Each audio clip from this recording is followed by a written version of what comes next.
Step out. I just set it out. What are you gonna do? Not still in those people.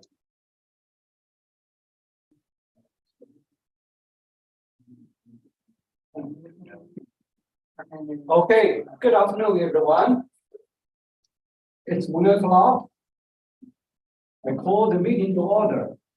First of all, second of all, actually, first of all, the meeting to order. Second on the agenda, we have a roll call. Could you please help us? Yes. So I'm just going to call names. So, Mehdi. And then you would help with your name. The last name is. Cameron? No, I'm not. I didn't know that. So I'm just. Can they hear me? Can you guys hear us? Well, can you hear Julie well? Yes. No, not really. If you could speak up a little. Okay. So is Mehdi here? This is the microphone. Okay, maybe he's just not here. Amy Bro, Did you say Amy? Amy Yes. Bro? Yes. Robert Broomfield.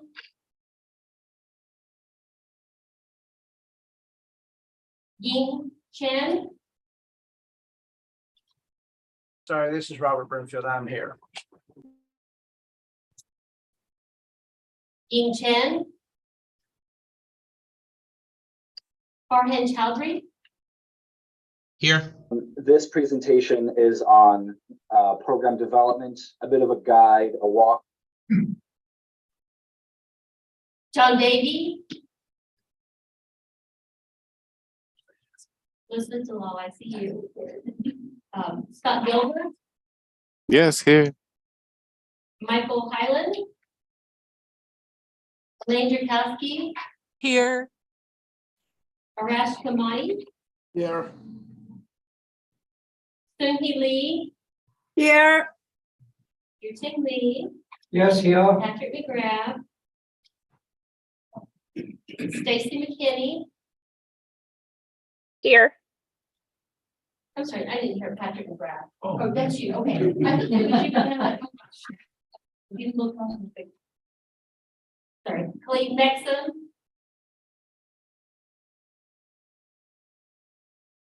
Grant Miller.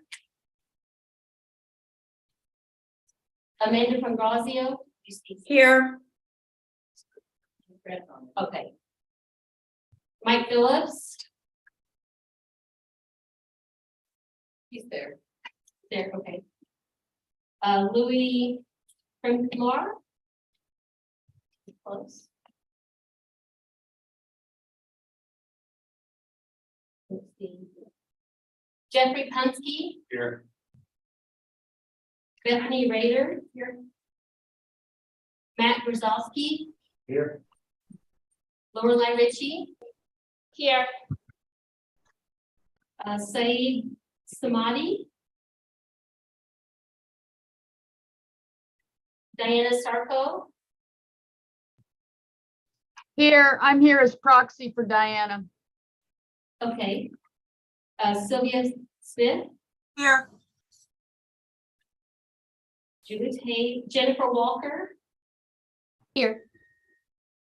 Li Ching Wang, Here. Marissa Ellerman, Here. Rachel Whaley, here. Okay, Thank you so much. The next one on our agenda to approve the minutes from last year sample votings. Any question, correction, or comments?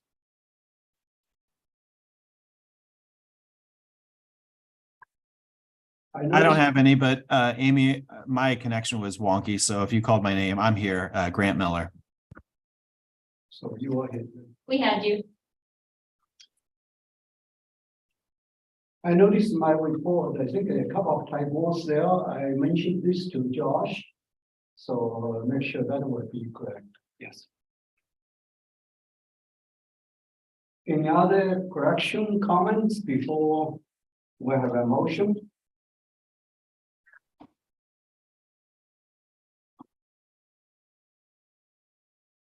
I will motion to approve the minute. Anyone second? So Liz. Senator Banana second. So we're going to vote. All those in favor of approving the minutes? Aye. Just a reminder to folks online, you can raise your hand, Electronically or, or in the air. sure, I'm not, can't double. And keep them up until we can do okay.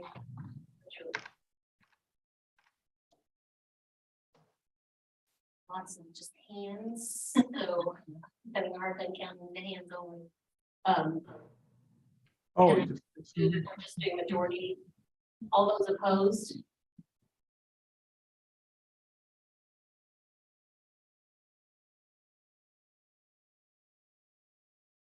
Okay.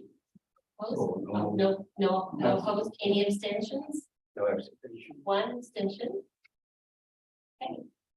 Motion. to- Okay, thank you. I think one extension.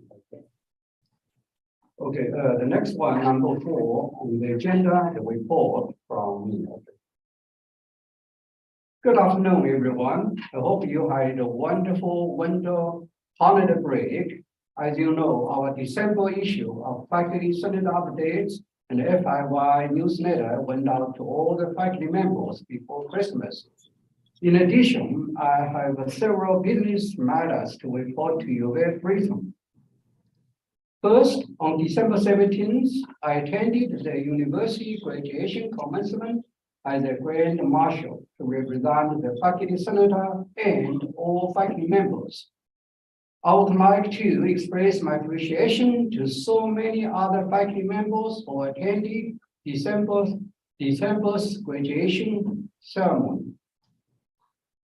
Second, on January 24th, and several faculty senate executive council members and I attended a listening session on the new HR Human Resources Director search with the Kifa search firm. I think some of you attended. On January 30th and also February 13th, I attended the EOC Emergency Operating Committee meeting or EOC Emergency Operating Centers meeting. At the meeting, we primarily talked about the exercise of active shooting, which will be scheduled on April 20th. So, number 3, I had a meeting with the co-acting or interim provost, Mark Morris and Bob Morgan on February 2nd. We talked about the program reviews, faculty collaboration, faculty equity adjustment task force and its progress, and decent education money and the new operating tables, as well as faculty hires and enrollment and other business matters. Number 4, fourth, on February 3rd, we had a meeting with the Kifa consultants and all the search committee members. And we decided on those semi-finalists for Zoom interview, which happened last week. And finally, the search committee met on February 9th and 10th, that means last Friday and Thursday for 2 full days to interview those semi-finalists by Zoom.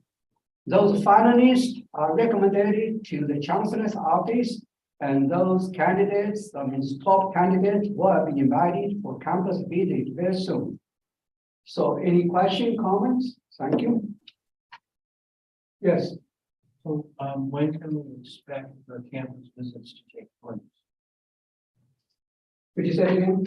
When can we expect the campus visits to take place? Well, according to, thank you. According to the announcement from Chancellor Name early this semester, we should schedule the candidates for a visit next week, February 20th.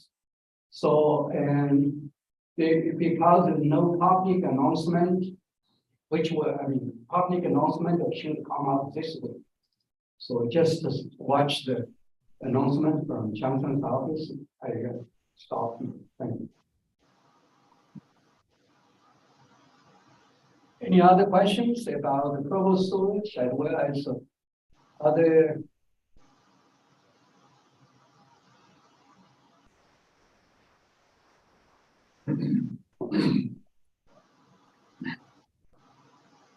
Well, if there's no more question, we're going to move to the next item on the agenda. I know our chancellor and also interim board provost, they're super busy, they're now actually traveling and for business in Florida. And thank you very much, Chancellor Lam, that arrange your time to connect with us. And now we have about 20 to 25 minutes for Q&A. Perhaps you can give us an overview first before we ask you the question. That might be more efficient. Ready, Chancellor Lam? Yeah, thank you, Dr. Lee, and it's good to see everybody. Again, welcome back. I know this is one of the first meetings back, and it's already February. It feels like this semester's moving really fast. Just to piggyback on what Dr. Lee just mentioned, first of all, thanks to him and our committee, those that are serving on the committee. We have a pretty broad range of search committee members, and as you know, unfortunately, we didn't have the luck we needed in the first attempt, but I think this go around, we've got some really, really good candidates. Most, if not all of our candidates, matter of fact, all of our candidates are coming from either R1 or R2 universities. That was something that I really wanted to focus on in this search as we looked at candidates. They've been reviewed, they've been recommended. So we've got about 5 that will be coming to campus as early as next week.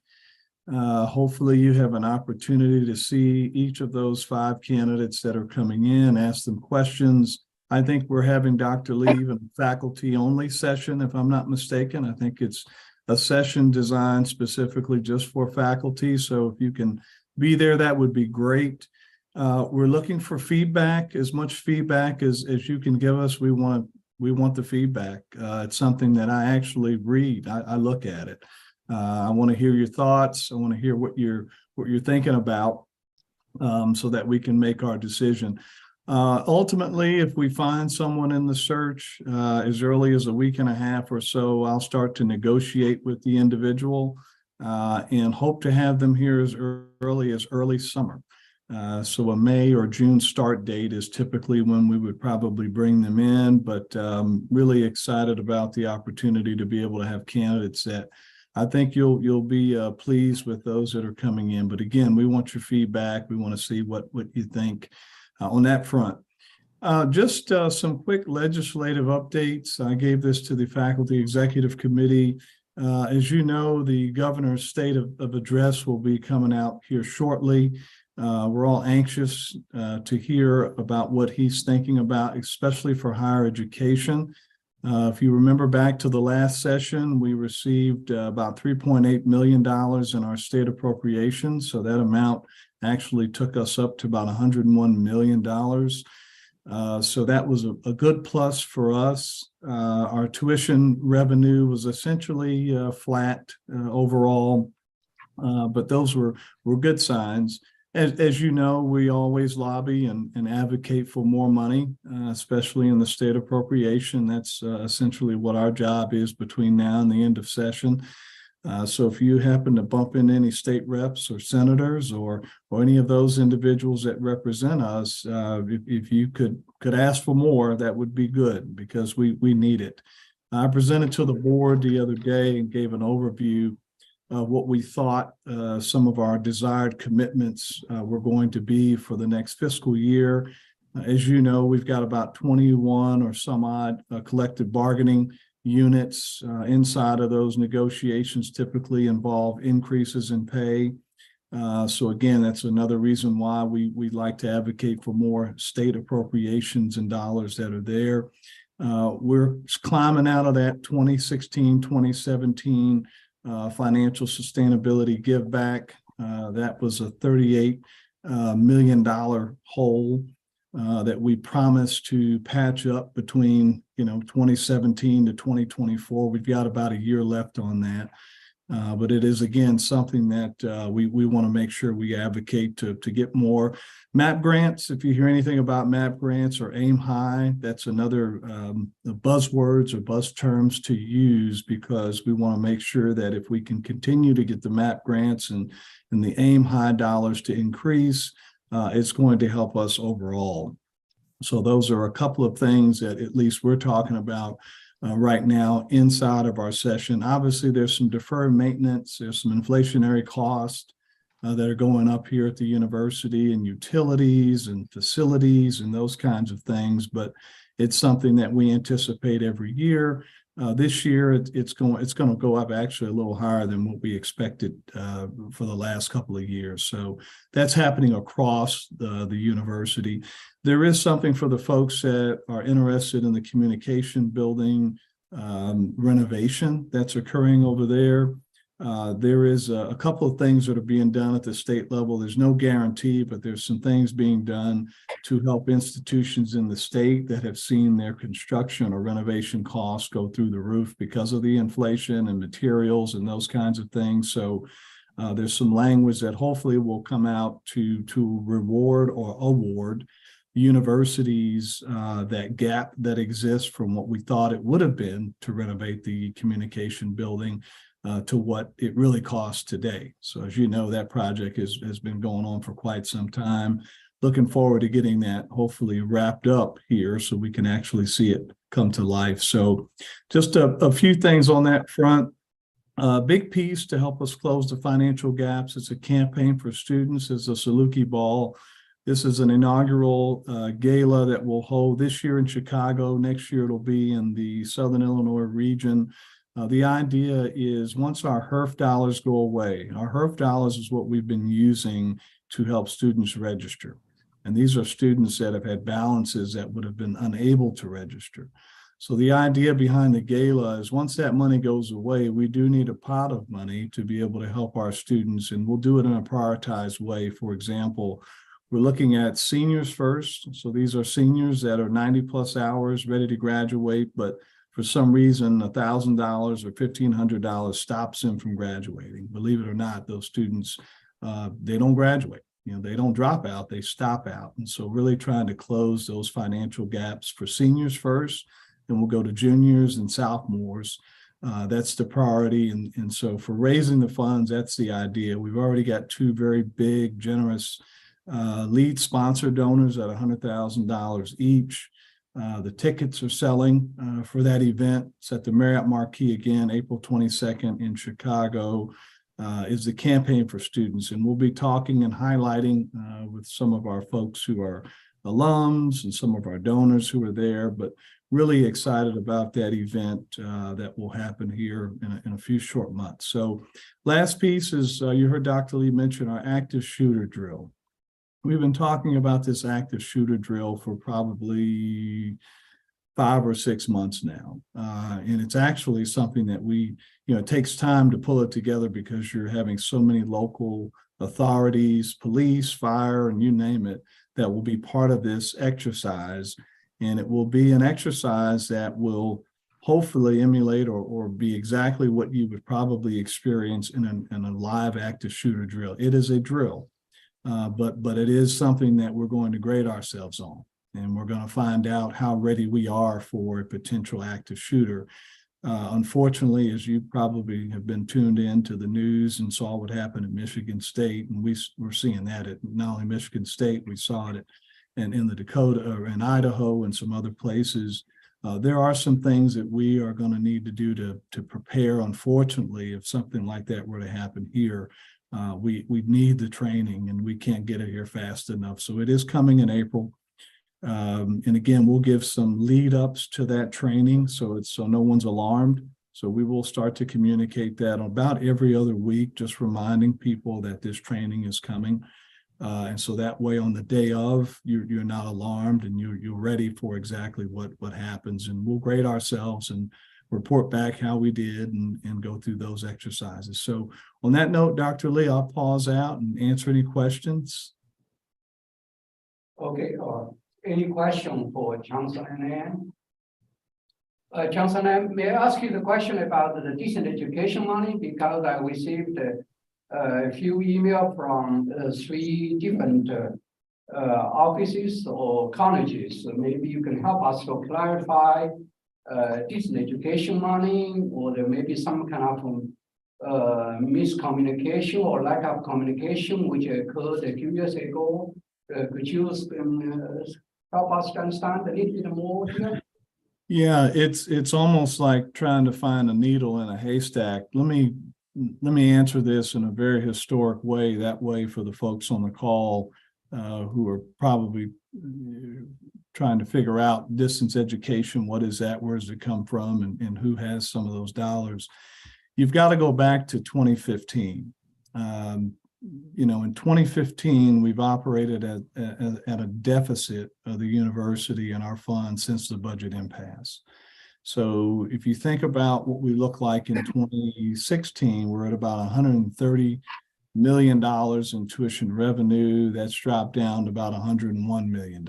So that's a pretty significant loss. The DE tuition is tied into that, right? So even though there may be some gains in some areas where it looks like on paper, those individuals are generating that kind of revenue, at the end of the day, in the overall budget, that gets eaten up.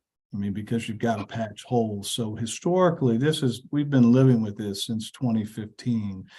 In 2016, we committed to that financial sustainability plan that ran us from 2017 to 2024.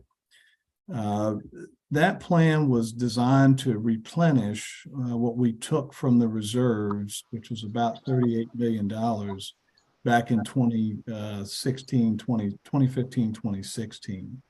So if you think about some of the numbers from that, every year we've got a carry forward amount that essentially was just an amount on paper. That was not real revenue to the institution at all. I think that's the myth that was out there, is that there was some carryover dollars that actually existed for people to use. Instead, it was carryover on paper, and we operated for years back to 2015 from what we call budget deficit spending, right? We set our budgets based on deficits, because we knew every year we were going to have to continue to plug the hole from the sustainability plan. So let me give you an idea about what that looked like. And that's with every year in terms of what we've had to pay back. Actually, I'd rather just show it to you, but I don't think I know how to share anything here. So to give you an idea, just talking off the top of my head here, we carry forward balances of $4 million, $6 million, $10 million, $12 million. We did that every year. That was just the balance we went forward with. Right now, we've got about $8 million that we have left to take care of the financial sustainability plan. And again, that was after every year. Last year, I think we spent $5.4 million. Year before that, I think it was $4.6 million. Right now, for the last year of that plan, which ends in 2024, we've got about $8 million. So, the revenue that's there, and I know Mark has been working on this, and they're going to get some things out. Mark, I think you guys are working on this with the deans. So the deans can communicate this information out. We know today what's been generated in revenue from each area. We know exactly how much they have spent year to date through December of 2022, and probably now have the January numbers as well. So we can look at the revenue, we can look at actually what's been generated, we can look at the expenses that are there. And our biggest move now is to look at what expenses people still have between now and June 30 when we close the fiscal year. And I think, Mark, you guys should have a good accounting of what the deans are still needing. We've already spent close to $5 million, if I'm not mistaken, between the beginning of the fiscal year to now, and that's across a number of different areas. So things have been spent, commitments have been made, but we've got to be very careful, and this is the final piece. If we allow, like we have before in the past, for that to just really be revenue on paper and not real revenue, it just ups the amount to what we have to do in the payback. So give you an example, if we allowed the areas to spend everything they have between now and June, at the end of the fiscal year this year, we would be at a $14 million deficit. That's 14 million. And why is that important?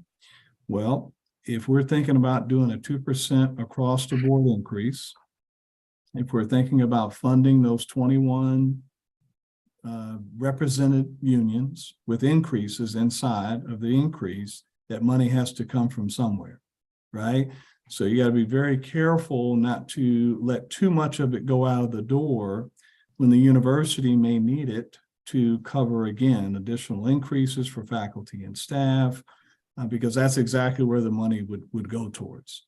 Unless we get an amazing state appropriation, from the governor where he gives us more, that probably won't happen, but it is something we keep our fingers crossed on. So I think I had to go back and study before I even arrived of what was happening with the DE funds, and essentially those were funds on paper, but it was not real cash. And so it was carried over on paper, but it was not money to be spent because you're still dealing with the financial sustainability plan. So that, those dollars just weren't there. So I think, Mark, you want to add anything as far as what you guys are putting out to the deans? Yeah, you're spot on with the chancellor. That's exactly what we're doing. To add to it is getting them to see that we get it. Much of this happened before they arrived. We know that two things that we've been working on: slowing down the spending where we can, and trying to increase the inflow, right? That income coming in, state appropriations, enrollment. Those things are going to be key to be able to do the things that we're wanting to do moving forward. And so we're now in the process of looking at what their expenses have been and any commitments that they have, and getting them to prioritize those. And so things such as faculty hiring, faculty going to conferences, startup funds, those things, of course, are going to get top priority and be funded. There may be some other items, however, that they can go ahead and say, well, we may not be able to do it this fiscal year, but let's plan to do it next fiscal year or in the next two. Okay, so we're kind of doing that. The other part is that we're going to be, we're being more forthright and forthcoming with setting the budget for the units so that they know what their budget is in the beginning of that fiscal year, as opposed to waiting mid-year and then trying to make difficult decisions based off of adjustments that need to be made. So if we can do that up on the front end and then say, okay, moving forward, we're good. And if any other additional savings come out from that, if they're willing to contribute, if you will, to lessen the debt burden and help pay that off faster, then we're absolutely willing to have that occur, with the thinking that, well, in the following year, you'll be receiving those funds back. So we're definitely working with them on that and making sure that we're covering all our bases in the proper way, but also being good financial stewards in making sure that we do meet our obligation to pay the funds back. And we can see, Mark, I have this data in one of the Excel spreadsheets, but you can actually see by school what everyone is doing in terms of their revenue and their expenses. And as Mark mentioned, I think for us going forward, it's just going to be a priority in terms of how how the deans actually are setting the priorities in terms of what it is that they need to spend. And then how much of that is spent between now and the end of fiscal year, how much of that is moved into the next fiscal year. And so, as Mark mentioned, there's no surprises mid-year where they're wondering what happened to the funds. I understand the logic, a little harder pill to swallow, but I understand the logic in 2016 when this started. because the institution was at great risk financially. So I get why, the university essentially said, hey, no offense, but department by department, this is not your money, it's the university's money, because the university had to fill the holes. And because of doing that, it slowed down any furloughs after 2016. You can look at the amount of furloughs that happened before that or right after the budget impasse. It slowed down the hiring considerably. We're just now bouncing some of those positions back, but that slowed down hiring. There was a loss of faculty, there was a loss of staff. But all of that has contributed to that time period between 2016, 2017 to really right now. So the silver lining here is that we've got one more year for the financial sustainability plan. I told the board that the other day. If we could get out from this last year, right now it's 8 million. I will tell you, you will want to know this. Myself and the new CFO and others are looking at ways to trim the budget in other areas so that, we can get closer to that 8.7 million. So it is done at the end of the fiscal year in 2024.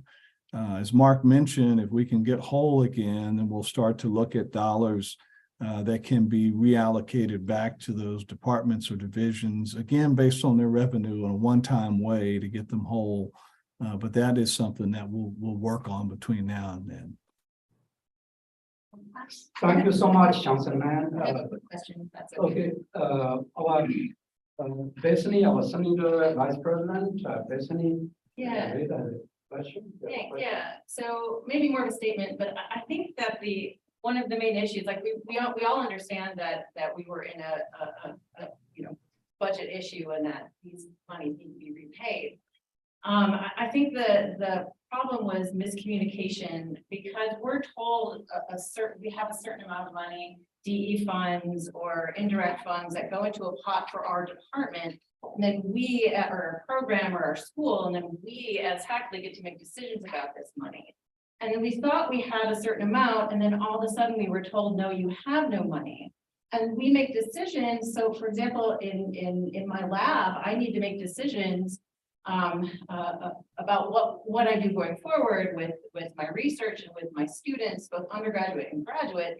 And that money plays into those decisions. So all of a sudden we were told, you have nothing, and all of the decisions I was trying to make for myself and my lab and my students went right out the window. And then when we then approached our school director and then through him, our dean, again, it just seemed like people were being told completely different things. So what you said in executive council was very different from what we were told, and talking to our dean and to our director, they said, oh, no, this is what we were told. So somewhere there's miscommunication. And although that doesn't sound so bad, because we trust that you're using the money the way that it's supposed to be used legally and for these purposes, it affects the decisions that I make on a daily basis. And that is sort of antithetical to creating, an environment for more students and the ability to become an R1 and those sorts of things. I think that was the main issue. And those sorts of miscommunications really cannot happen so that I can make the proper decisions. Yeah, Bethany, I totally agree with you, and I don't want to throw anybody under the bus, but you should have been told the accurate information, whether that came from, at all levels that you're working with. And unfortunately for them, they probably didn't have the most accurate information either. And to give an example, when I got here in 2020, that was some of the biggest questions I had for, at that time, our CFO is, I thought, wow, I've got a DE pot of money here. I thought the same thing, by the way, that I had a lot of DE funds to use, and my percentage, there's a percentage in there. I think it's like 60 some odd percent goes to the colleges and schools, and another percent goes to the provost and then the chancellor. My portion goes to scholarships, by the way. So I don't have a slush fund there to do anything with other than to patch scholarships is really what that is for the portion that I receive. But yeah, I think going forward, That's what Mark was saying earlier, and now we've got some deans who are new. I think what they're going to see in this memo that they receive in the form of communicating what the real approach is, or what the real dollar is. And if you have something that you have commitments on right now, I would suggest though that you bring that forward. If there's something that you're unable to get, because as Mark is working on now with Bob and with our CFO, they're working on that plan between now and the end of the fiscal year. So I would offer, if there is something, because we've got commitments out there already that are being covered. So if you've got something out there that you were really counting on, and that really goes for anyone here, just make sure it hits the list that Mark and that group are putting together as priorities, so they can take a hard look at it. And Grant, I think you have your hand up there if you're waving. Yes, sir. Thank you. Thank you. Yeah, I would just echo, and I appreciate Bethany hearing that from your end, because that's what we've experienced as well. I mean, what on the ground it's felt like is, and what had been initially communicated is DE is gone, but it was taken away in the middle of a fiscal year. So to Dr. Morris's point, what I thought I'm hearing that we're trying to avoid is not plan priorities at the beginning of the fiscal year and then find out, oh, by the way, what you've planned for, that money is now gone in the middle of the year. That's what we have experienced as well. And so we've been scrambling a bit also. That kind of makes us a little bit, kind of timid, right? Going forward, as far as like, okay, are we making real priorities and decisions at the beginning of the fiscal year for what we want to plan for, when in the middle of the course of the year that could be swept, that meaning distance education money or your budgets, not really truly reflecting what you've been trying to work toward accomplishing. So it has created, and maybe because of miscommunication, maybe because of misunderstanding, and I'll admit I'm still trying to wrap my head around what's going on, but it's been a disruption in terms of planning effectively and proactively planning, and not just being reactive. Thank you, sir. Yeah, I think we're going to get there. We've expended, I think 5 million again is the number right now. So we can show you what commitments have been covered or taken care of. And then I think, Mark, you've got a good handle on what's not there. But Grant, to your point, that's the only way to plan, right? Is do it at the beginning of the fiscal year and know that we have the revenue to be able to cover it. Now, we did have some areas that requested some things and they didn't generate the amount of revenue to even request that amount. So we've got to make sure we're clear on that too, because there are areas it varies, right? From liberal arts to engineering to you name it, everybody's bringing in a different amount. But Mark, you trying to get in there? Yeah, just to say something in this for you all. I'm in the same boat too. To be honest with you, with Tobin and Bethany, I didn't know either.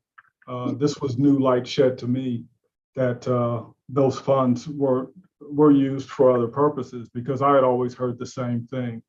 But what happened in the past was that you would use some of the prior year's carry forward and then the current year's revenues.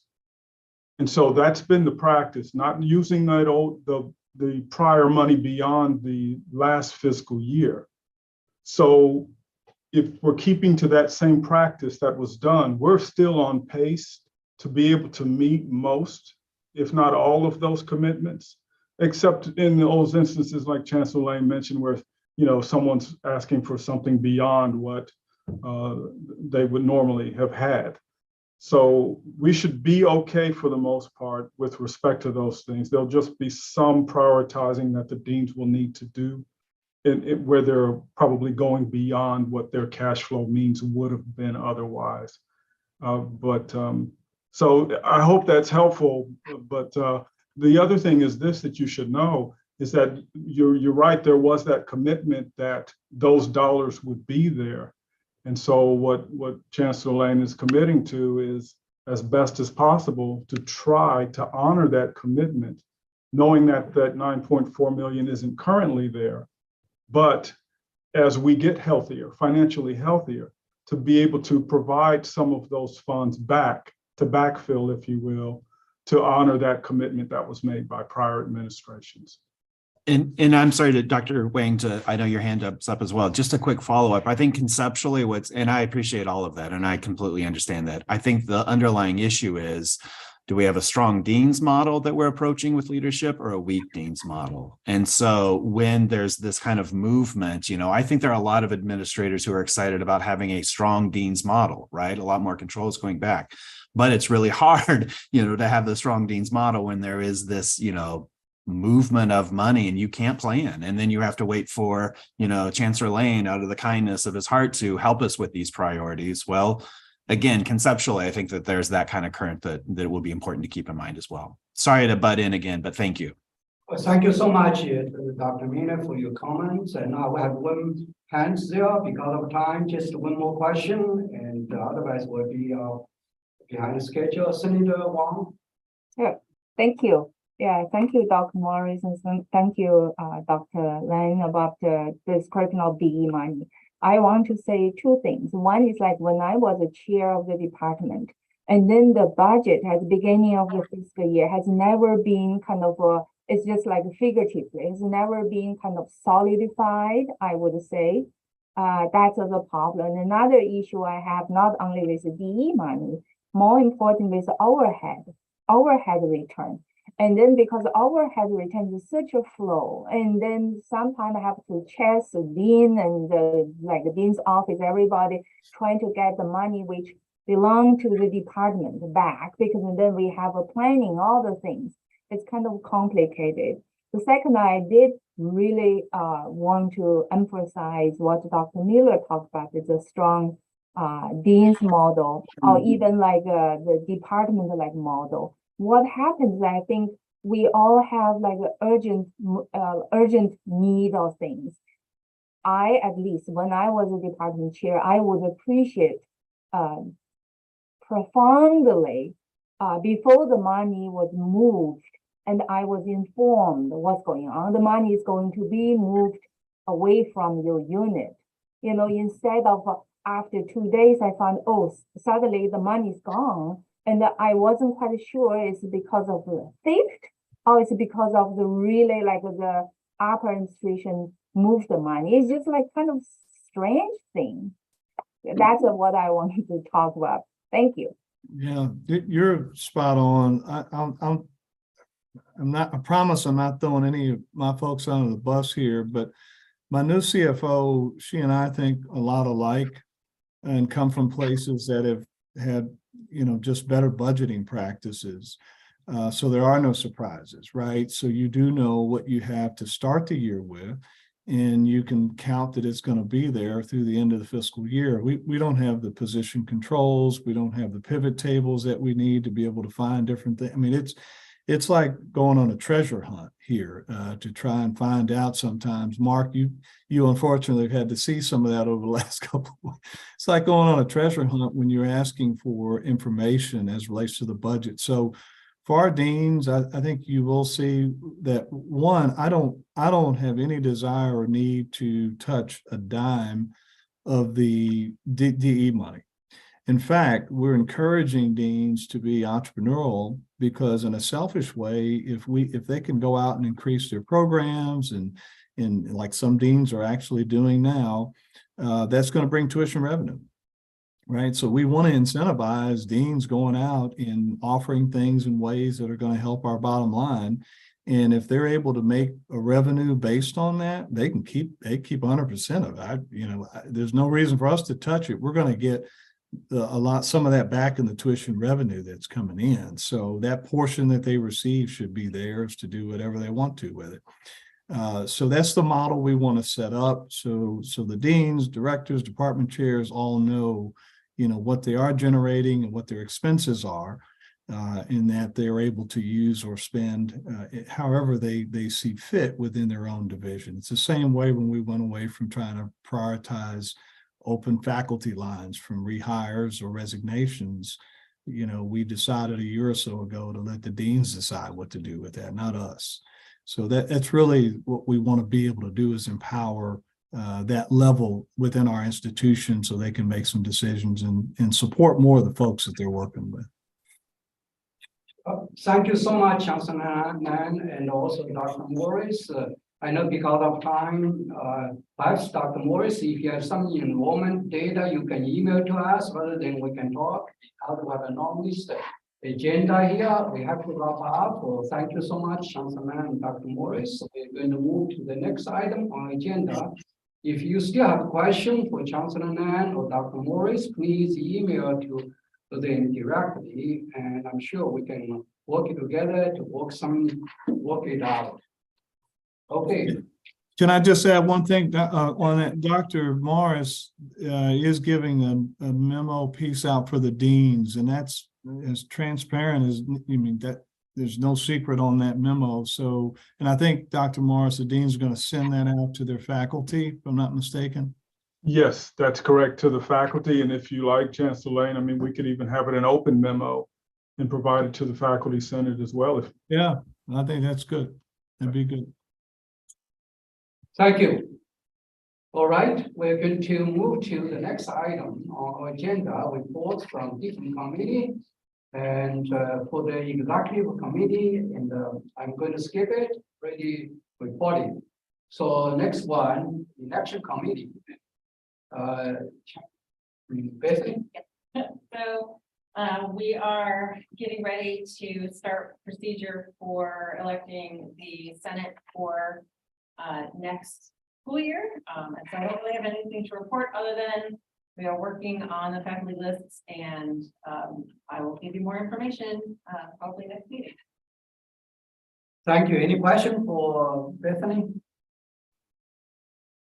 Okay, if there are no more questions, no more comments, so the faculty status welfare committee, I know Scott has to teach at 2 o'clock. Are you still here, Scott? Yes, I am. Glad to be here. I could say a few things. One is there has been an issue now for some time. Our own Professor Ming Zhao, professor in the math department of program, has not been able to return to his regular campus duties, including his teaching. And he's really been wanting to do that. And I spoke with him personally. He has some PhD students who he'd like to be able to directly supervise. And there's a bunch of research and ongoing things. And his legal situation has been such that so far he's not had that opportunity to return to campus. And so I had the chance to speak with him, and I think he's reached out to other parts of our collective body, including the faculty association. So I know that we're looking forward to see how best to accommodate and to support him as a valued faculty member, as he has this very strong interest to return to campus. That was one item, and it's kind of ongoing because he is not yet able to do so this semester. But then we would look to the next opportunity for that. A couple other things. A very positive one. Garish Gupta, our Vice President for Academic Affairs in the SAU system, has launched or kind of mentioned a very interesting plan for a system-wide award for collaborative faculty work. Whether that's scholarship or service or ADEI. I had to look it up, that's embarrassing, but of course it's anti-racism, diversity, equity, and inclusion. So it'll be amongst our different campuses, Carbondale, Edwardsville, and the medical school or School of Medicine. There are things like already nursing and dentistry exist in Edwardsville. There we have faculty for those. Of course, the medical school has medicine. Here on campus, we have our School of Health Sciences. So perhaps there's some natural or logical ties across faculty in those areas. But I think that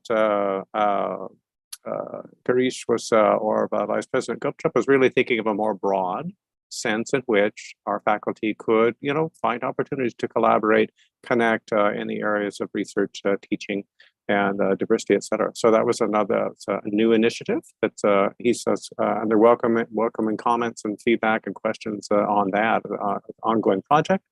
And then the third one would be a second positive development extending from fall is more resources from our Office of Vice Chancellor for Research by way of some funding to get funding. So if you're wanting to travel and to go to a say a granting agency in Washington, D.C. or wherever, and that's expensive, how are you going to do that? Well, our Vice Chancellor's office has provided a matching by way of they'll pay half your way.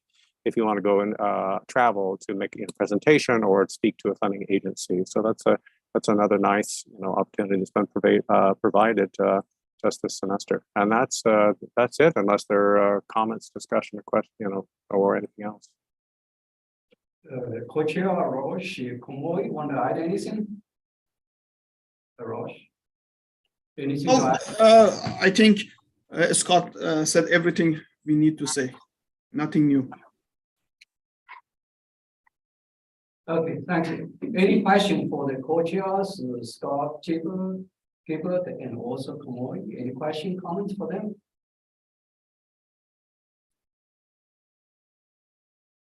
If not, we're going to move the next item on UEPC Undergraduate Education Policy Committee. Dr. Amy Bro, Senator Bro, are you there? Yes, thank you. So I would like to kind of follow the same structure that we had on Executive Council, where I'll group together the NUI and ask for any kind of discussion, questions, or concerns, and then go through the RMEs. But if there's no questions or concerns with the RMEs, we can vote on those collectively, and then I will have the recommendation for approval of the 2.0 policy change as its own discussion as well. So I'd like to start with the NUI. We have a few guests here that could field questions. If there are any questions, you all have the packet and the resolution in front of you. A couple just points of additional information that I did want to address before we got into any questions is we did have a couple concerns arise from the UEPC. And that was just looking at the expected growth, and it is following an outlook for cybersecurity professionals at 35%. So their 10 to 15% was pretty conservative.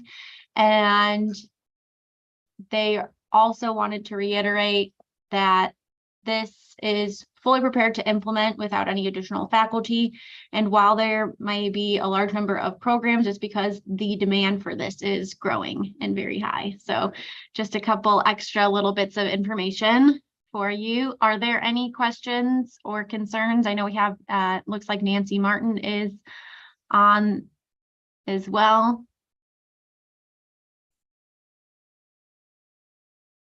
Any questions? So, All right, if there are no questions or concerns, I would like to move this to a vote. anyone second? Second. Okay, Bethany second. So we're going to start the vote. Did you agree? So just show of hands. Well, just the first one. Yep, just the NUI. Right. Yeah, cybersecurity. We vote these first. But just show of hands. Yeah, Okay. sure. So with the show of hands, if you are in favor of the NUI for cybersecurity, please raise your hand. So if you're senators, please.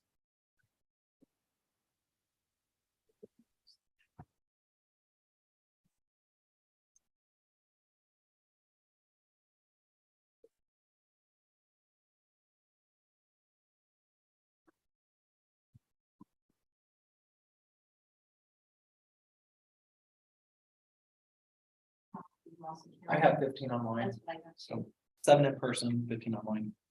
And anyone opposed to this NUI? Please raise your hand. Objection or out?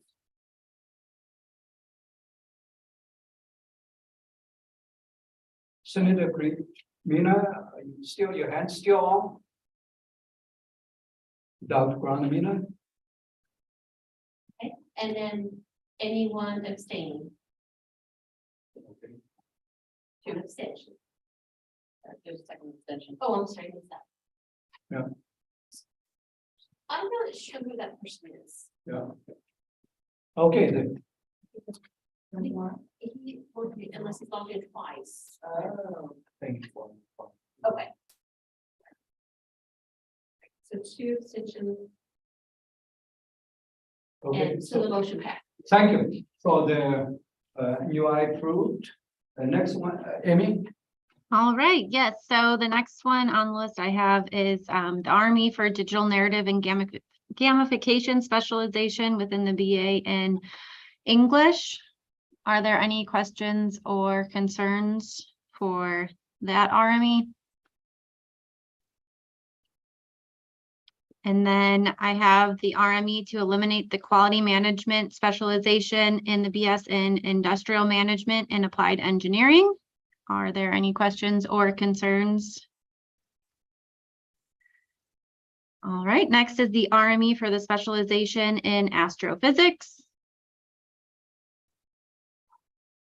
And the RME for the concurrent BA and JD program, Political Science and School of Law. If there are no questions or concerns, I would like to move it to a vote. Anyone second? Okay, Senator Tamana second. So we're going to start the. And just to be clear, this is voting on all of those RMEs. Yes. Yes, collectively, So unless anyone would like to split them up. 4 or 5 items together, we vote either group or in one category. So all in favor, raise your hands.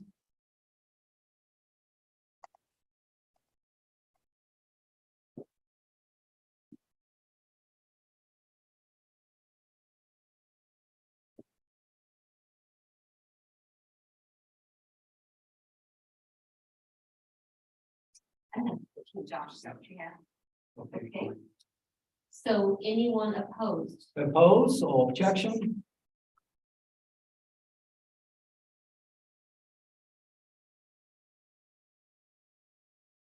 Okay, and anyone abstaining? Objection? Go ahead.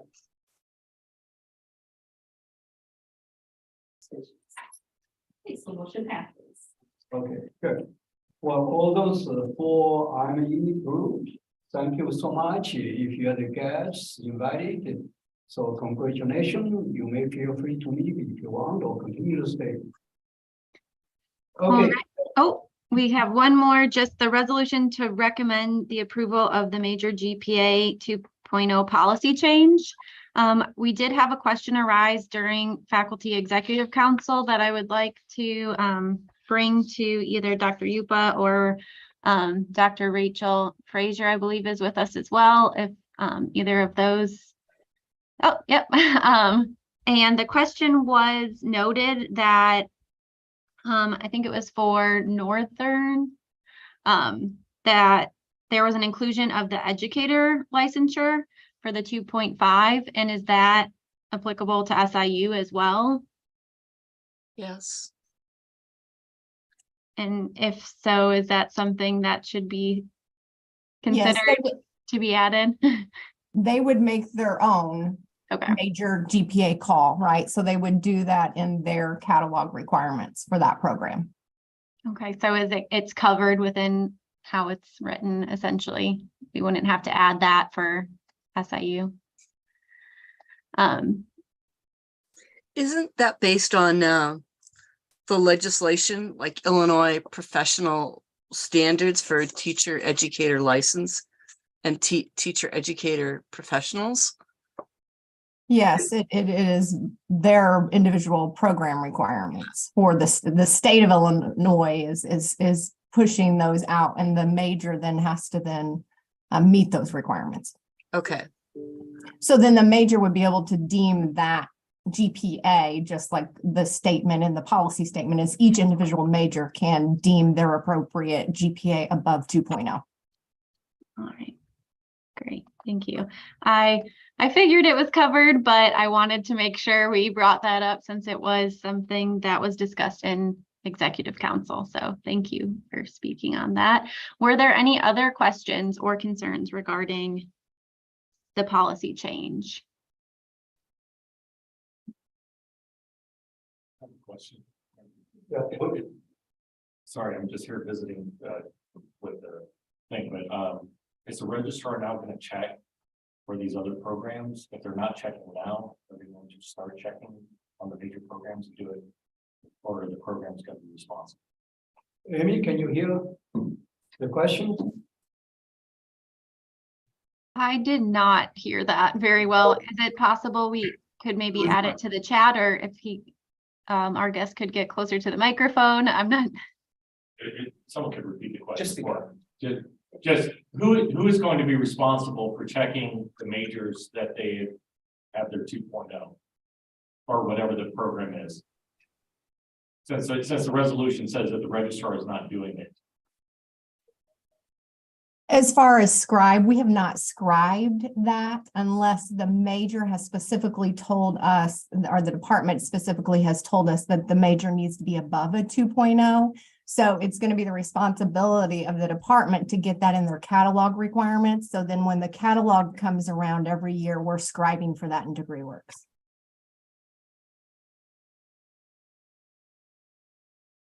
Did that answer your question? Yeah. Thank you for the question. Any other question for this resolution?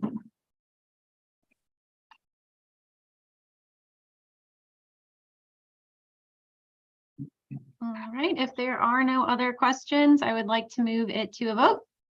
Anyone second? I'll second. Okay, Bethany second again. So we're going to start the vote. Please raise your hands, virtually or physically. In favor? Yes, in favor, yes. All those in favor?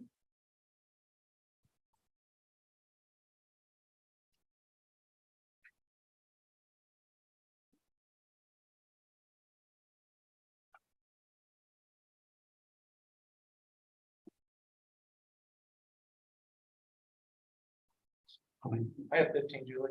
Okay, I did too. Thank you.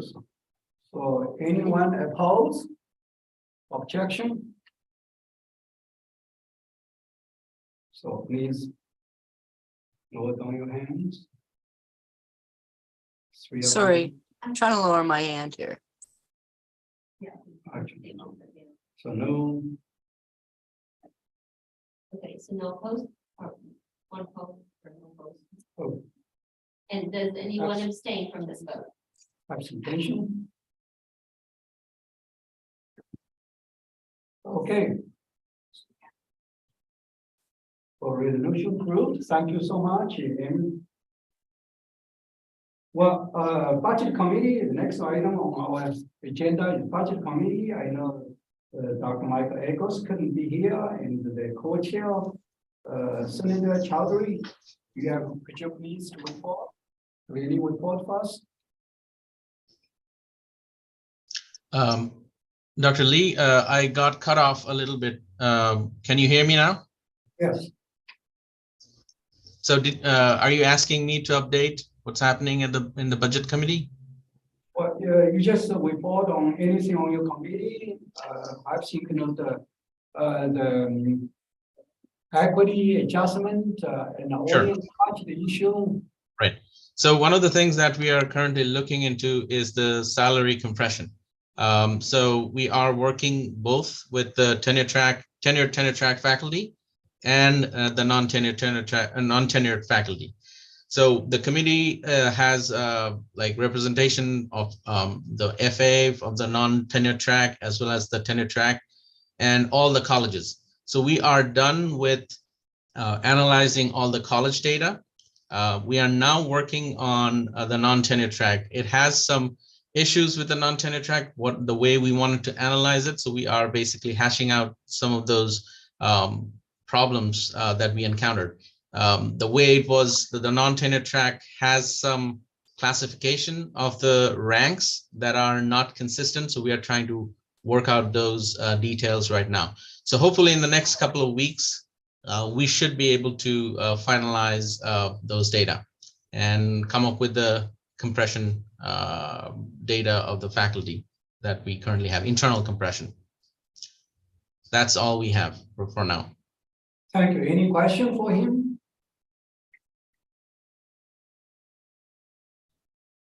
So if there's no question for budget committee, we're going to move to the committee on committees.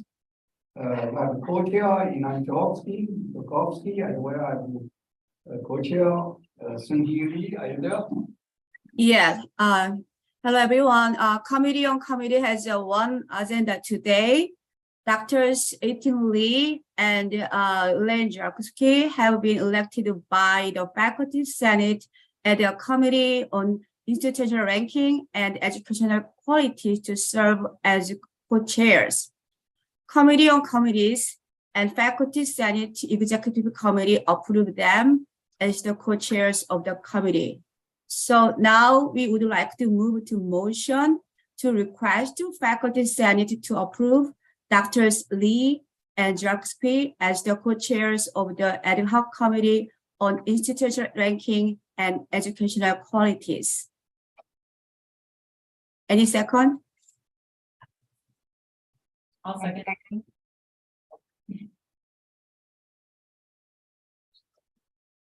We'll start your vote, okay? So all those in favor of this appointment, please raise your hand.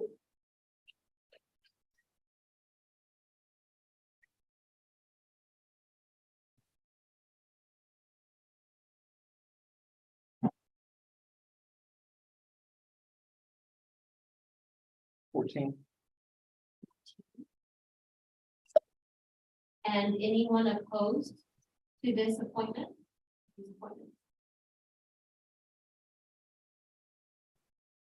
And any abstentions?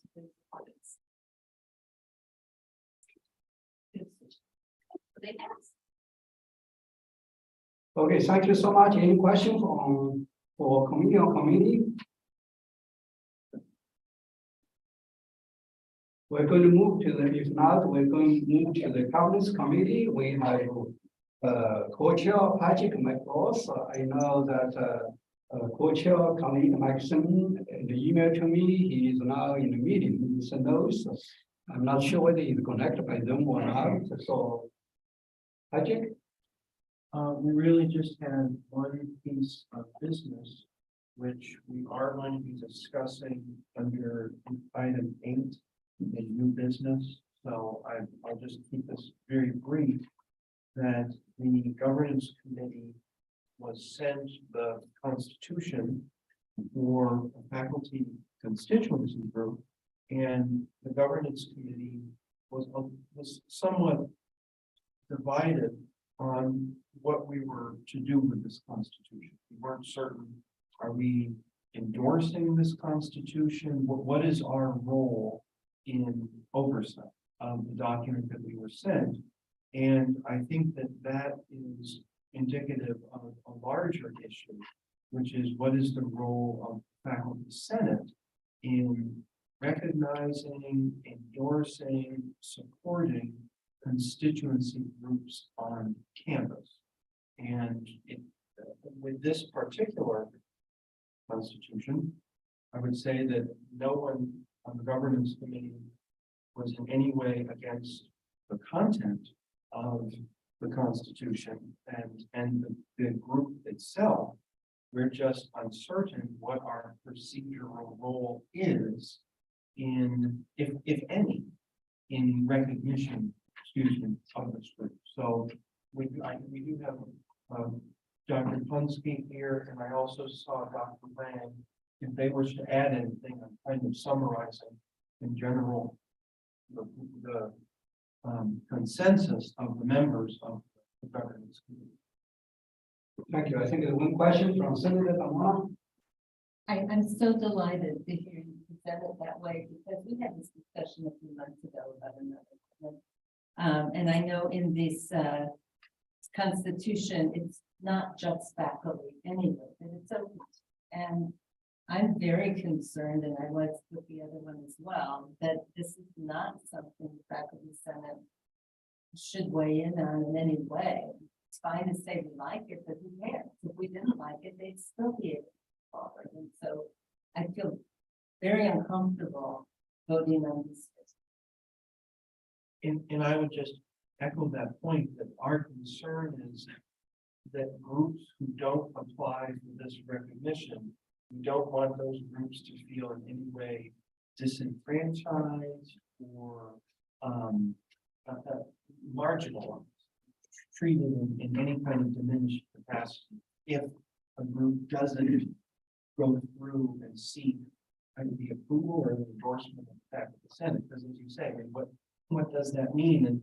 And partly also, we're concerned that the administration has not outlined clearly enough to these constituency groups how they are able to seek constituency status on this campus. What does that even mean?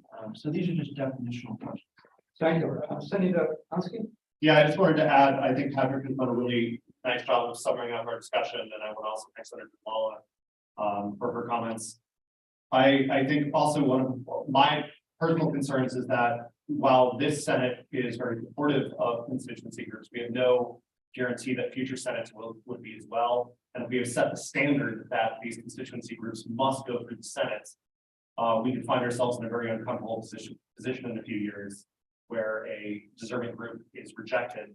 And if that is a unstated requirement, I don't want to see these groups not being able to get the recognition they deserve. Thank you very much for your comments and questions. Any other question, comments? For governance committee? Just to follow up, like I said, I was really uncomfortable when we did this a few months ago. And I don't know what we're going to be voting on here. I don't know if you know either, but I would like to suggest that we consider voting on not having these come to us at all.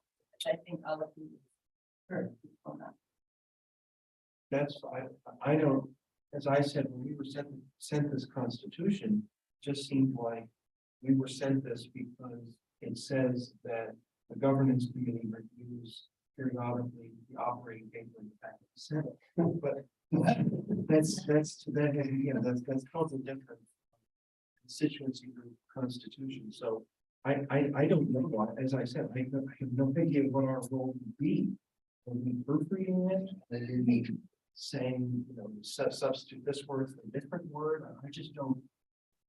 I don't think that it's our place to endorse or not endorse a constitution. If a group wants to say to us, would you consider if an individual faculty senator wishes to make a motion for support of a particular group, they can. Nothing's stopping sending a faculty senator for doing that, but I think we would still probably be having the same type of conversation.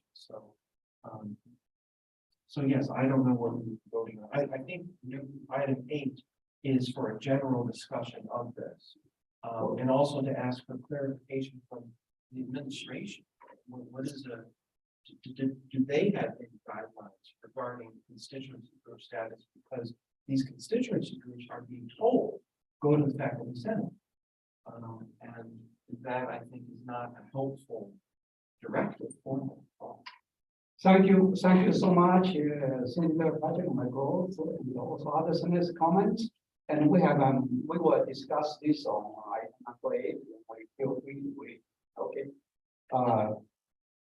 So the next one, if you have no question for Patrick, we're going to move to next item. We have Vice Chancellor of Research, Dr. Costo Antonius. Would you like to have some report for us? Thank you. First of all, it's a pleasure as always to be with the Faculty Senate. I have a couple of news that I would like to share with you all. First of all, yesterday was a big and successful event with participation more than 100 of staff, faculty, students, deans, and directors. We had a graduate student recruiting and retention retreat. We are working on the report of the retreat, and we came up with a number of achievable action items to improve the graduate student recruiting and retention. So I'm very excited about the success of that event. Talking about graduate students, we'll continue to accept applications for student travel to conferences. We've supported more than 80 applications so far. We're quickly running out of money, unfortunately, but this program has been extremely successful. Talking about travel to conferences, we continue to support faculty travel to conferences. And as it was mentioned earlier, we now have a program to support faculty visits to funding agencies we're going to pay a half of the amount, up to $1,000 a year for a faculty member. We also finally started the equipment support program. As you may remember, 7% of the indirect cost is being returned to a special BP for research instrument maintenance, repair, or replacement, or purchasing of major shared research equipment. So the input forms and information for this program was developed with the help of the research committee of the Graduate Council, and the research committee will evaluate applications on a quarterly basis. I believe the first deadline is February 28th, and they've received at least one application already. So please inform your colleagues, and of course, you may also apply for this program. On March the 3rd, we're continuing with our Let's Talk Research program, and we have organized a workshop called Beyond NSF. It's a workshop with faculty panelists. It's being organized by Dr. Jia Liu, who is the faculty fellow of my office. And we will be discussing, the panelists will be discussing submitting proposals to NASA, EPA, Department of Energy, USDA, and NIH, informing the faculty about the differences of these funding agencies from NSF, and also how to write proposals, how they've been successful writing proposals, and so on. In April, we'll have Dr. Deborah Rodriguez, who is an NSF program director, who will present virtually to our faculty. And we also have Dr. Richard Dawes, another program director. We're scheduling for him to be presenting to our faculty sometime early April or late March. Finally, the only other thing I wanted to tell you is, in our effort to be as transparent as possible, we are starting to put online all the awards and proposals. I am putting on the chat. The website is under the VCR's OSPA website. All awards, all proposals, they will be put there monthly. We've put in December. We're going to put up January soon. And as the time of our personnel allows, we'll be going back in time as well. So you can see what everybody is submitting. It's both in detailed Excel spreadsheets and in summarized PDF. So you can see what each school, college, individual PI is submitting and what has been awarded. So that's what I had, and I will open the floor to any questions you all have. Thank you so much, Dr. Koska Katsunis. Any question, comments for him?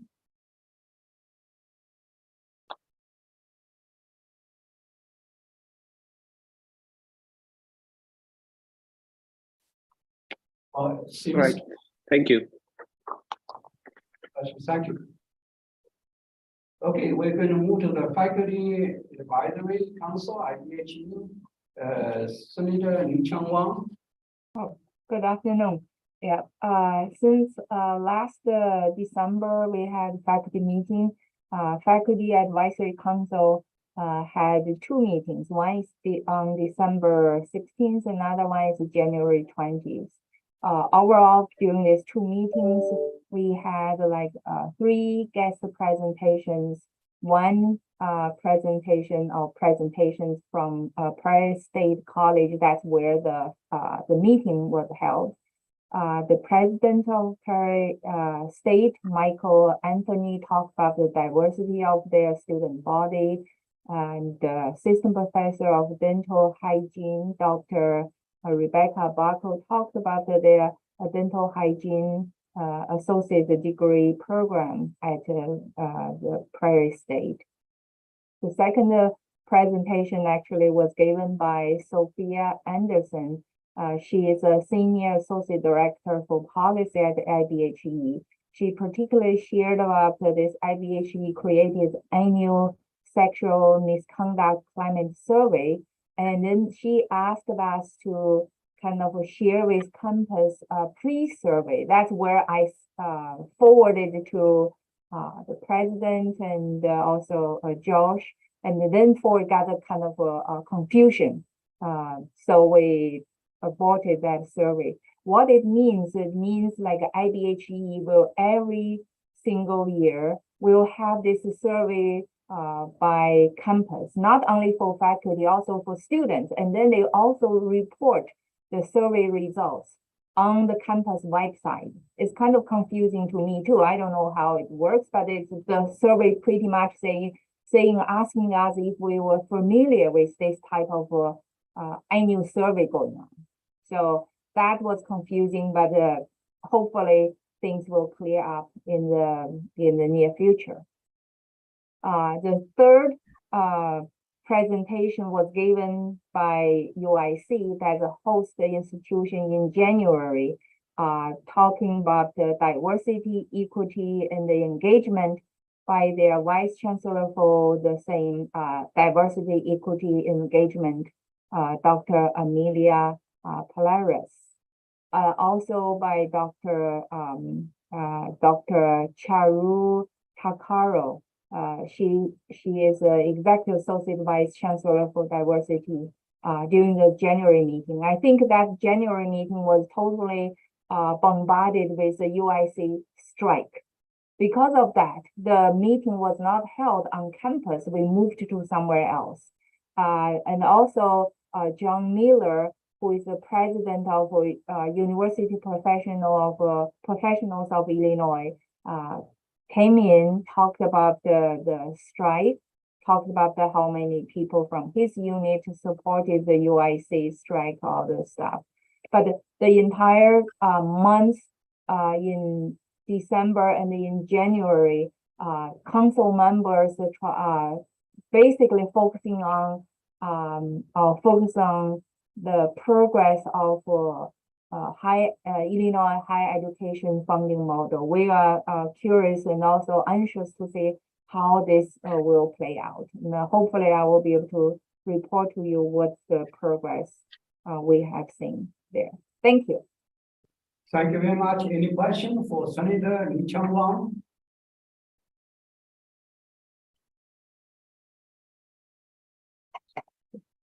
So no question? Okay, thank you. And we're going to move to the next one. Graduate Council Representative, Dr. Thomas Valesco. Are you there? I think I saw you there. Yeah, good afternoon. In the last meeting of the Graduate Council, 3 resolutions were introduced and the 3 of them were approved. These are the resolutions. The first one is an extension of permission for graduate school to suspend GPA calculations and delay financial evaluations until the fall semester of 2023. This is due to shortages in graduate school. The second one, a resolution to recommend the approval of RME for concurrent BA/JD degree between political science and the College of Liberal Arts and the School of Law. And the last resolution that was approved was to recommend approval of RME for a dual BS/JD program between communication studies in the College of Liberal Arts and the School of Law. Thank you. Any question? Yes. Yes, okay, Senator Rachel. I actually have 2 questions, Thomas. The first is, can you just repeat the first resolutions? Sure. Extension of permission for graduate school to suspend GPA calculations and delay financial evaluations until fall semester 2023. Okay, so the grad school is not going to calculate like international GPAs. Correct. Is that what that means? I'm going to elaborate. The graduate school is suffering for shortages of personnel, and this process takes a long time. And this is the reason why they requested this resolution, and it was approved. Okay, so we'll make our own decisions based on what we can figure out as grad directors. And correct. As I understand now, Karen probably will be able to tell you more about it, but as I understand it, yes, That's correct. And then my And if I second may question- say, we have been doing that for the fall, during the fall for the spring admissions. So this just continues the process until we can actually hire some people. That's why the name of the resolution is an extension. So this has been happening so far. Yes, I was aware of that. I just wanted to, okay, so it'll resume, but if we make decisions, admissions decisions based on our calculations of GPAs, that will hold. Because we don't have the grad school to help us. Correct. Correct. Let me also point out one thing, that while we will not be looking at the financial information of international students during admission time, it will still be looked during the I-20 time. So it will be done once instead of twice. In other words, the admission process will be independent from the I-20 issuing process. Yes, I understand that. Although the website still tells international students they need to submit the financial documents, which I pointed out to Karen Jones in the fall, but I've had to tell international students to ignore the website. You don't have to submit your financial documents, despite what the website says. They don't see it until they get in the application. But my question was, I just want to make sure we won't be overruled on admitting someone based on our view of their GPA. Because we don't have. Not this spring, you will not.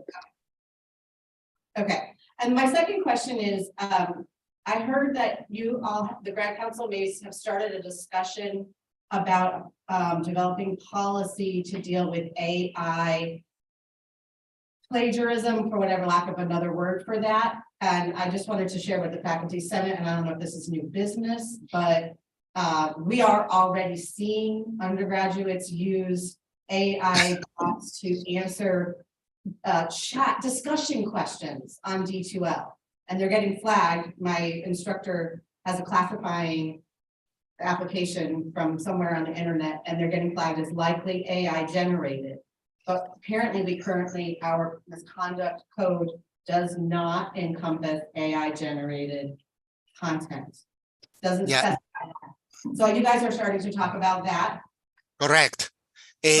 Educational policy is one of the committees is looking into this topic, and well, we just have to wait for them to give us any resolution. Okay, so I wanted to let the faculty senate know grad council is doing that, and perhaps our UAPC needs to do that as well, coordinate.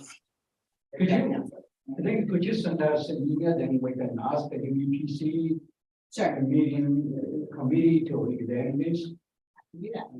Yes, Senator Patrick Michaels. Yes, I would just like to second comment about I'm thinking of the student conduct code. Yeah. And the student conduct code is incredibly confusing and contradictory when it comes to plagiarism. And this was brought up in the Code Council several years ago, and nothing was resolved, nothing was changed. And I'm referring in particular to the role of the faculty member in dealing with a situation solely with the student, or the faculty member informing all the relevant parties from department chair to dean to a representative in the Office of Student Rights and Responsibilities. The code is quite contradictory and enormously confusing. And I think that revising it and the faculty senate making some motion, just simply noting that this needs to be done and it's a pressing need, I would support that wholeheartedly. And whether it's, the UEPC has a lot on their plate, always. So perhaps there are other committees, or maybe there's even potentially an ad hoc committee that could look into this. And the AI bot situation just, I think, makes this even more urgent. So I would like to suggest maybe you two send something to me, and then I will ask UPC to them first, whether we should either committee or not, listen to their recommendation first. Okay, I think there's my hands from Amy. Okay, Dr. Amy Pro. Yes, I just wanted to jump in because we did get some information concerning the AI, and for discussion with the UEPC. With the snow day, we decided to have that discussion since we met over email.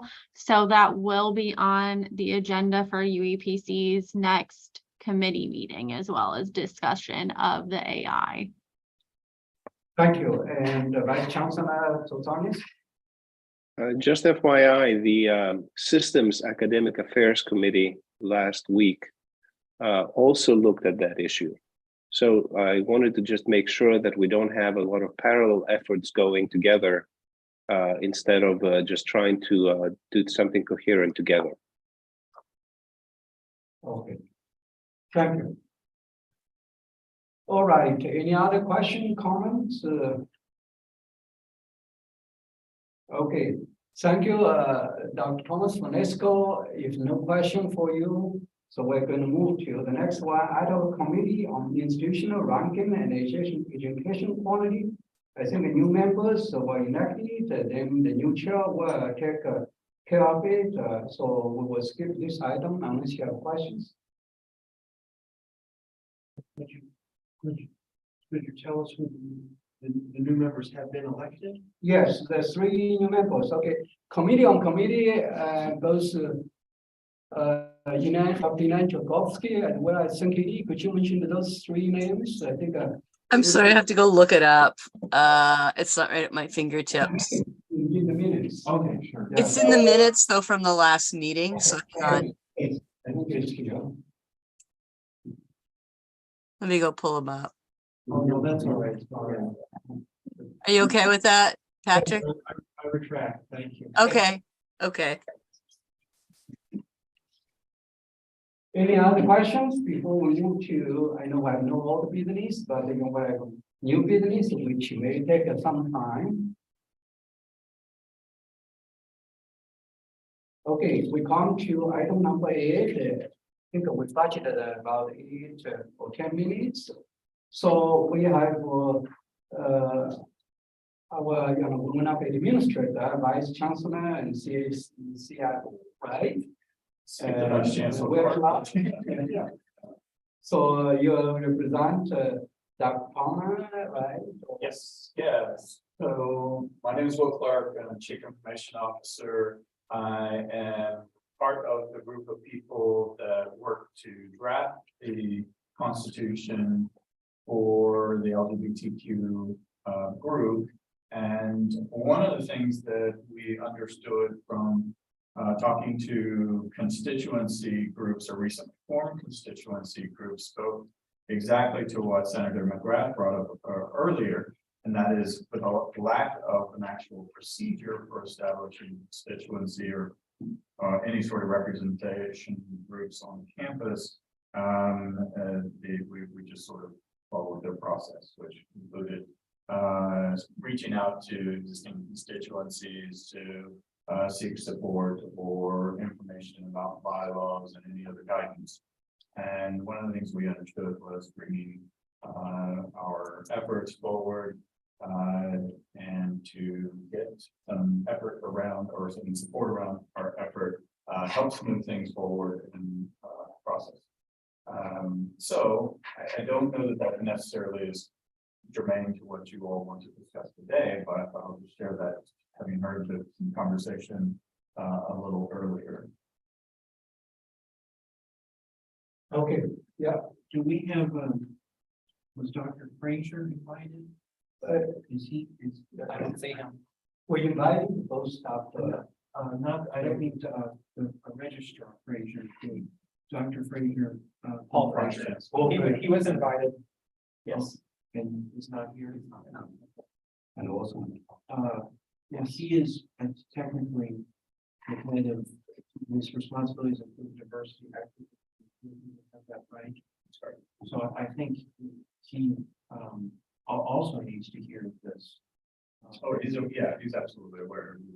We've been working for his office to put this together, right? Because this is a real, I think the problem, the danger, again, just to reiterate, I don't want any of these groups to feel that the faculty senate isn't approving of them or not necessarily approving them of them, but I don't want them to feel that we are alienating them. We just don't know what our goal is, if any, in this process. And I don't know why the administration has not come up with some sort of, again, procedure, some protocol, so that these constituency groups can be recognized on this campus and feel heard, and they don't have to go through the doggone faculty senate every time to do so.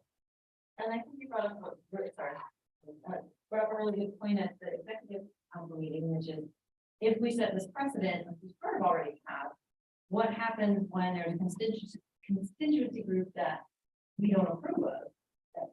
But we set the precedent and they've gone through all the other, correct procedures, then we would have to vote on it, right? And that can also set a very dangerous precedent. So there's. I guess not actually this, I was resting my hand in a funny way. Any comments? And obviously, I can talk about this. So, for example, membership is open to all full-time SIU Carbondale employees. So it's nothing to do with faculty. They're just one of many types of full-time employees. And so I don't think right there that it belongs at the faculty senate. I think, like you said, there could be groups that we do approve of personally and groups that we don't approve of personally. On what other basis would we even vote, right? Because any group should be allowed to form. We wouldn't want hate groups to form. So there needs to be some kind of overarching body that says you can do this or not, just like with RXO. Yeah, I was thinking. Right. What is And it's not us. Yeah. Again, what's the process for students forming RSO? And what's the kind of thing which, again, we ensure that RSOs are able to form, but obviously in the hate groups, that there's some, I'm sure there's some oversight, but we just don't have any sense of that. So I would just reiterate that I think we need Vice Chancellor Frazier here at a subsequent meeting to find out about this. I'm assuming this comes to his office. Please correct me if I'm wrong. No, it goes from basically his office, which was the genesis of this, right? To the chancellor ultimately for review and recognition as a constituency or not. And that could be it. And I think that to your discomfort, that would be it. I think as you mentioned before, that there is a bit of a precedence in absence of policy or process that's become ad hoc. That previous groups seeking some status have reached out to peer groups and potentially peer groups to see would you support, not support, seeking advice and process.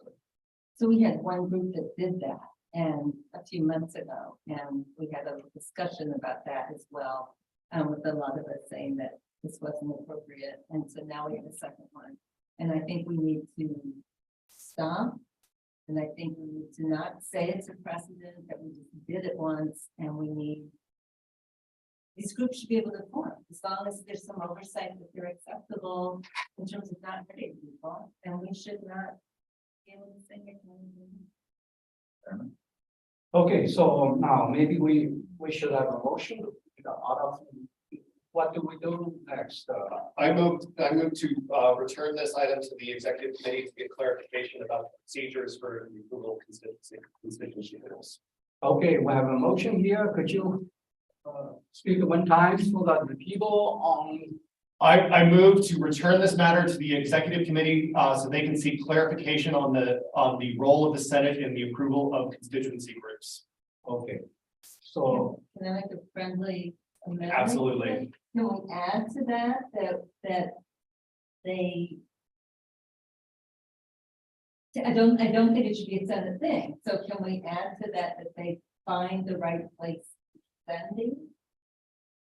So yeah, including if the Senate has a role and that a general procedure should be established for the approval of these constituency groups. I think that's the role of the Senate, is to say there needs to be a place for these constituency groups to go. So but I think that charge is most appropriate for the executive committee. So, with the friendly suggestion, which we, okay, there's a hands, okay, Senator Miller? Yeah, and it may have been discussed already. I'm sorry, sometimes it's hard to hear and sometimes my connection's been bad. But with that note about having executive committee identify how or if this is the charge of faculty senate, to clarify where in the operating paper that they're relating it to. So just making sure that they're citing the operating paper for faculty senate that is, this is or is not the charge of us, because I don't see it in the operating paper, but there may be something that's interpreted where this is part of the charge of the faculty senate. Otherwise, it's not in our operating paper. Okay. But can we get out of item 8?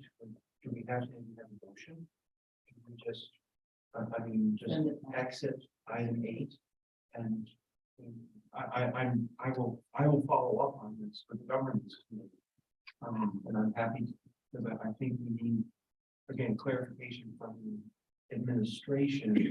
I guess I'm not disagreeing with you, Jeff. I'm just wondering, is there a way to do this again, so that the faculty senate isn't so integrally involved in this process? That makes sense. Okay, this would be a good moment for parliamentarian, because I'm actually not entirely sure. So may I suggest that if procedurally, there's not a precedence and it's not an operating paper as suggested, that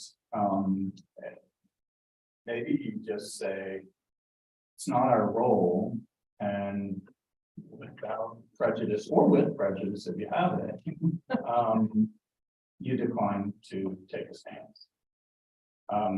Because I can tell you, we won't stop going forward without your support. But our understanding was that there was some process by which other constituencies may be willing or want to voice support or concern about a particular constituency group. And if that's not your function, I think that probably the right thing to do is to say, not our function, and you can work out your internal operating issues separate to this request for a show of support or lack of support. I love that. I think that makes so much sense. I'd be very comfortable with that, and perhaps add that some other governing body in the administration needs to figure out that that's their role. It sounds like it probably is done. Yeah. And they just kept it. Yeah. Okay, so based on the discussion, and I think Jeff would like a motion, anyone? There wasn't a second. There was no second, and yeah, remove it from the, yeah. You withdraw your. I withdraw. Okay, so what to do next? I will, I think we'll, email the governance committee and just suggest that we collectively draft an email to Dr. Frazier, just saying that we don't feel this is in our purview, and we either, though many senators express support for the content, we don't feel procedurally there's any way in which we can endorse this or not endorse this. We just simply don't feel it's our role. Okay. And the operating paper does not say. So if this is the case, we may have to table it as part of all the meetings for next meeting until you governance committee work something out. Would that be okay with you guys? We table it? Or we're just done. Yeah. Yeah. You okay with you guys? It's okay. I just don't see a need to table it. I think it's just done. Yeah, we'll finish it. I will report the outcome next faculty session. Okay, okay. So we, at this point, it will become all the business the next meeting. Okay, so today we do not need any motion, any whatever, and the governance committee will take care of it. And then we will put this as part of all the meetings next month, so that be okay with you? Yeah. Okay. Well, thank you so much. Any other questions or comments? That's good. We have about 60 minutes. Well, if you have no question, no comments, I need a motion to adjourn the meeting. Anyone to move it?